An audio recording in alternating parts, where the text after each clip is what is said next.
দক্ষিণেশ্বরে শ্রীরামকৃষ্ণের সেবক লাটু, পরবর্তীকালে স্বামী অদ্ভুতানন্দ, একদিন পঞ্চবটিতে ধ্যানে বসেছেন। ধ্যান খুব জমে উঠেছে। শ্রীরামকৃষ্ণ পঞ্চবটির দিকে যেতে গিয়ে তাকে ওই অবস্থায় দেখে ডেকে বললেন, আরে তুই যার ধ্যান করছিস তিনি তো নহবতে ময়লা ঠেকছেন। আরেকদিন শ্রীরামকৃষ্ণের আরেক সন্তান যোগিনকে, পরবর্তীকালে স্বামী যোগানন্দ, শ্রীরামকৃষ্ণ নহবতে নিয়ে গিয়ে শ্রী মাকে দেখিয়ে বললেন, ওর চরণ ধরে পড়ে থাক, ওখানে তোর সব হবে। লাটু মহারাজ বলেছেন যে শ্রীরামকৃষ্ণ একদিন তাকে বলেছিলেন, দেখ এখন থেকে যে কোনো জিনিস আসবে সব নহবতে এনে দেখাবি, তারপর সবাইকে দিবি।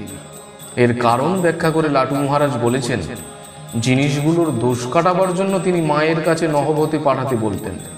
অবশ্য যোগীন মার স্মৃতি অনুসারে শ্রীরামকৃষ্ণ লাটু মহারাজকে যা বলেছিলেন তা হলো এই, দেখ যে যা জিনিসপাতি আনি সব ওকে দেখাবি, জানাবি, নইলে তাদের উদ্ধার কেমন করে হবে।